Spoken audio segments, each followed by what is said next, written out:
Joining us now in the studios, Anita Naik, Director of the Mississippi Department of Rehab Services Office of Special Disability Programs, and Dwight Owens. Please return on Monday, P.R.O.M, the acronym, speaker. Good afternoon, folks. Thanks for coming in on middays. Anita, tell us about, give us some background on the program, what this is all about. Sure. Thanks for having us today. So I'm Anita Naik with the Office of Special Disability Programs, and we have the Traumatic Brain Injury, Spinal Cord Injury Trust Fund program. And through that, we look at data, and the number one cause of spinal cord injuries and head injuries is motor vehicle accidents. So we started this P.R.O.M campaign, Please Return on Monday, 5 years ago. And we go to the high school kids, juniors and seniors, and talk to them about the full circle of consequences. This is a partnership between the Mississippi Highway Patrol, Department of Rehabilitation Services, and we have client speakers who go to the schools and talk to them about making good choices, good decisions. Don't drink and drive, please buckle up, and don't text and drive. Yeah, absolutely. So do you try to visit all the schools across the state? So we have a team of people who go out to the schools. Now, we have to be invited to the schools to come and speak. But just to give you a count, so far this year we have actually been to 33 high schools across the state of Mississippi. Yeah. And we have approximately 8 to 10 more to do. How big a problem is it in Mississippi, especially amongst the teens, the drinking and driving? It's the drinking and driving, texting and driving, It's the distractions. Yeah. And that's what's causing the traumatic brain injuries and spinal cord injuries. Yeah. So, Dwight, tell us your story, sir. Well, first of all, I want to thank the Mississippi Department of Rehabilitation Services for all they do, because when it comes to, it's hard for a young person to think past what they're going to today and look at tomorrow, what can be, because we've all been that age and we feel invincible. I mean, that's just what it is. And I know for a fact of my own story that a disability doesn't discriminate.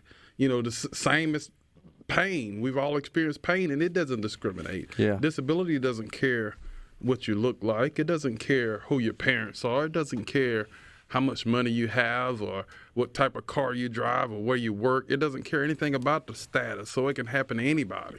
And, you know, going into each of the schools, you know, I help them to take away those excuses that they have, because a lot of people, when they endure things and they're trying to overcome traumas and different things like that, they're vulnerable to peer pressure.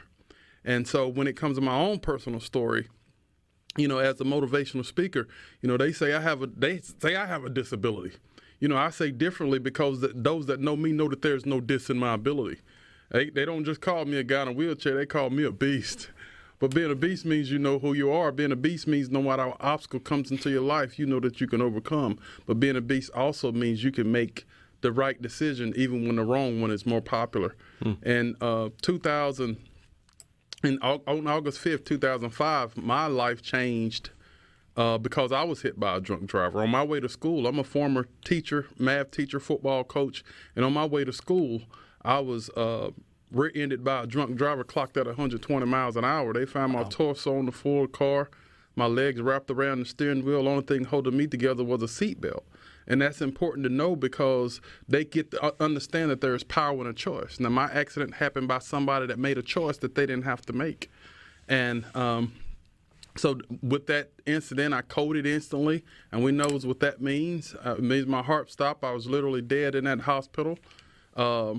In that car, and then again at the hospital, but miraculously, you know, I'm still here, and since I'm going to be here, and since you know the Lord allowed me to through His grace to still be here, then I feel like it's my duty to go out there and whether it's a young person or an adult or whatever, and help them overcome things, especially if it's going to help not lead to an accident or disability or whatever the case may be. Yeah. What about folks that have had a similar experience as you have, Dwight? Do you speak to them? Do you guys kind of speak to each other to provide support and try to work through this tragedy? Oh, most definitely. And that's ironically, people that have been through things as myself, we tend to find each other. Yeah. And a lot of us, we talk about those things, but we talk about making every day count for something and helping others. Despite what has happened to us, you can never go back and change time, but you can use the time moving forward to impact somebody else's life. Because I'm one that believes that we all have challenges to face, but I believe that you face things head on, put them in the best possible light, and help others every chance you get. Yeah, absolutely. So if you don't mind me asking, what do you do now? I'm a motivational speaker. I do a lot of keynote speaking. I also tend to visit a lot of hospitals with where there are new injuries, new disability. And I love doing that because there's those people that have just had their lives turned upside down, and that's why I'm so passionate about going into the schools and what we do here.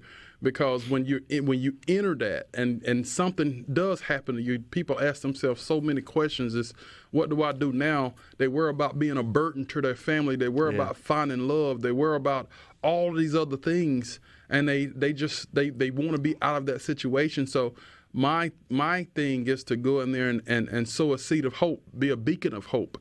And so that's what I do. That's what I do with my life now. I'm living to be a beacon of hope to other people, whether it's as a motivational speaker, whether it's as just a person of service, whatever the case may be. I'm also an author, and everything that I talk about, whether it's in the book or in my own personal life, it's about being that beacon of hope. I got you. Are you speaking primarily in the state of Mississippi, or are you traveling around elsewhere? I travel around elsewhere, so wherever I'm called. Wow. So wherever I'm called, I'll be there. Yeah. What kind of reaction do you get typically after you speak and you address groups? There are a lot of tears, a lot of people asking questions, and I spoke last week to a group on the Gulf Coast, Coastal Family Health Clinic employee conference, and I'm still getting messages from those individuals because of physician burnout and different things like that during COVID. And just helping them overcome their own wounds and things that have happened to them, because that's something that we all can relate to. And if we all can relate to that, then we can understand that person with a disability that has just lost everything. And so when it comes to this P.R.O.M campaigns, Please Return on Monday, it's of course the Mississippi Department of Rehabilitation Services, they don't mind putting in an application for any one of those students, but if they can prevent that, then I'm sure they will prefer that. Sure. Because me living with a spinal cord injury is hard, and people don't understand that. They don't see the day-to-day things that we have to do. It's hard.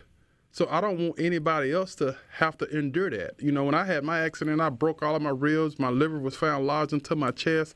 I tore both shoulders. There was liver damage, kidney damage, brain trauma, punctured lungs. Couldn't breathe on my own. Had to be placed on life support. Back was broken, spinal cord severed.